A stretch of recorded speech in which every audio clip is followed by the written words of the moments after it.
Bom, próxima pergunta do Marcos Alves. Boa noite, Nicola. O São Paulo precisa acertar nas contratações em 26. E isso é uma verdade.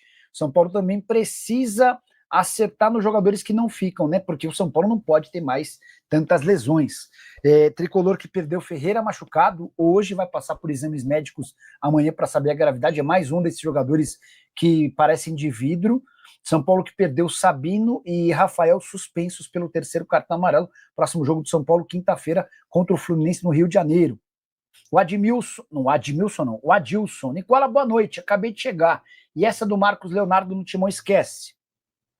Marcos Leonardo tentou voltar ao Brasil para jogar no São Paulo, que é o time do coração dele, e essa possibilidade foi descartada porque o Al Hilal prometeu a ele que ele seria inscrito no Campeonato Saudita. Como foi? Os caras conseguiram uma brecha lá e aí ele foi contratado como um atleta abaixo de 21, mesmo tendo uma idade superior, ele vai continuar podendo ser utilizado.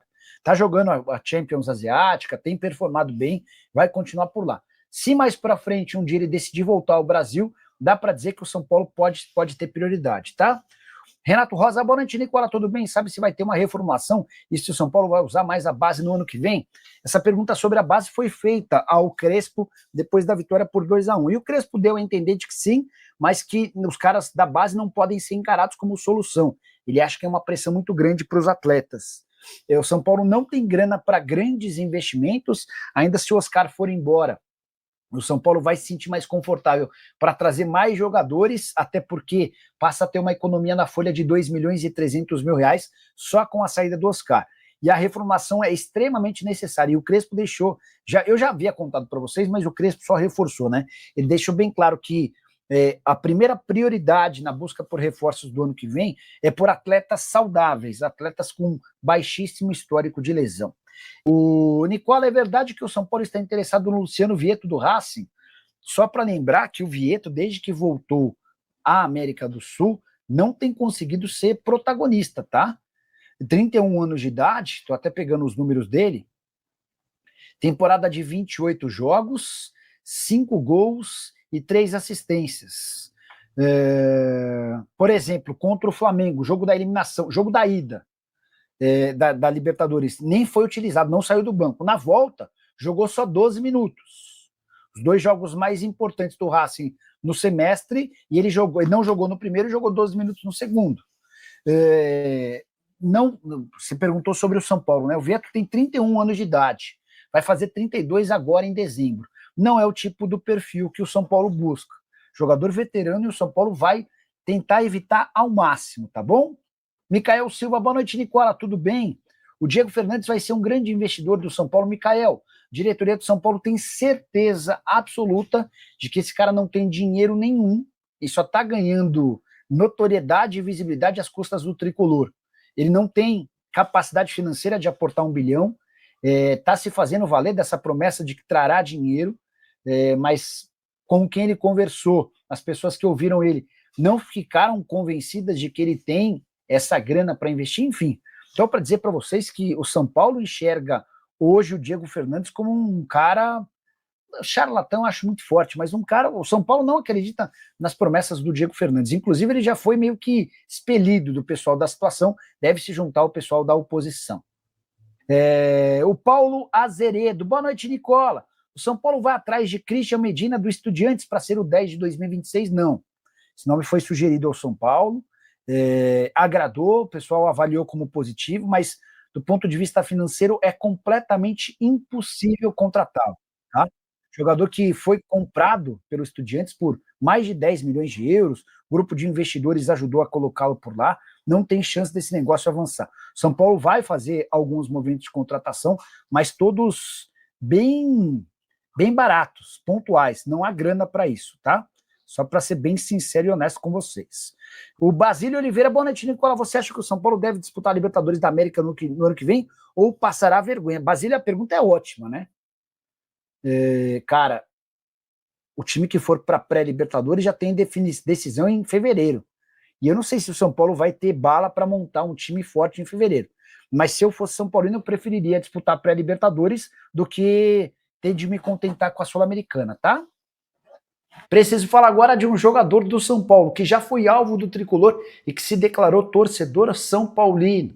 Eu me refiro a Bernardo Júnior, que é filho do Bernardão, volante da década de 80 e 90, fez história com a camisa do São Paulo. Hoje o Bernardo Júnior atua na Alemanha, ele defende o Hoffenheim. E o pessoal do Gold foi cobrir um jogo do Hoffenheim e o entrevistou depois da partida. Bernardo Júnior admitiu que torce pelo São Paulo, por toda a ligação que o pai dele tinha como atleta. Bernardo conta que cresceu assistindo aos jogos do São Paulo no Morumbi, foi inúmeras vezes ao estádio, mora perto do estádio, e assim que vinha ao Brasil, sempre tem a oportunidade e o hábito de assistir a jogos do São Paulo. Hoje o jogador tem 30 anos de idade, carreira praticamente toda feita no exterior. Passou por Leipzig, da Alemanha, pelo Salzburg, da Áustria, pelo Brighton, da Inglaterra, também jogou mais recentemente no Bochum, 2 temporadas no futebol alemão pelo Bochum, se mudou recentemente para o Hoffenheim, 13 partidas nessa atual temporada, titular absoluto. Quero contar que na última janela de transferências do São Paulo e o Corinthians foram alguns dos interessados no atleta. O Bernardo até cogitou voltar ao Brasil. O pai dele, que é seu representante, o Bernardão, é quem optou por adiar esse retorno, entendendo que o Bernardo ainda tem lenha para queimar no futebol europeu. O São Paulo dá para dizer que parece ser uma possibilidade real por um futuro não tão distante. Aguardemos cenas dos próximos capítulos e qualquer novidade eu conto para vocês. Combinado? Bora falar agora sobre o São Paulo, que tem motivos para comemorar, pelo menos em relação ao aspecto financeiro. A introdução do FDIC garantiu uma redução na dívida tricolor e eu quero apresentar esses números divulgados pelo relatório da Outfields. A Outfields, só para você entender, é uma empresa parceira da Galápagos. Galápagos é a responsável por, junto ao São Paulo, fazer o FDIC. O tricolor teve uma redução de 56 milhões de reais da sua dívida em relação a dezembro de 2024 para o último levantamento divulgado no terceiro trimestre de 2025. O saldo negativo passou de 968 milhões de reais para 912 milhões. Com um detalhe importante, a maior queda nessa dívida se deu justamente em relação a dívidas bancárias, que são aquelas mais preocupantes, que causam juros enormes. São Paulo tinha uma dívida bancária de 259 milhões de reais, a última atualização apontou 216 milhões. Importante registrar, porém, que o FDIC tem algumas amarras que obrigam o São Paulo, por exemplo, a vender atletas assim que surgem propostas. Tudo para poder bater aquilo que foi definido, né, de forma antecipada, sob o risco de São Paulo sofrer sanções. Só para completar o noticiário do Tricolor, São Paulo enfrenta o Juventude nesse domingo, no estádio na Vila Belmiro, precisando da vitória para voltar à 8ª colocação no Campeonato Nacional. Resultado que, associado ao título da Copa do Brasil de Fluminense ou Cruzeiro, colocaria o Tricolor na pré-Libertadores de 2026. Fala pessoal, estamos aí com atualizações importantes do São Paulo. Se inscreva e ative o sininho para receber mais atualizações do Tricolor. Deixe seu like, que é muito importante para o crescimento do canal. Utilize o espaço aqui embaixo para registrar sua opinião. Ficamos por aqui com mais esse giro de notícias. Um abraço e até o próximo vídeo.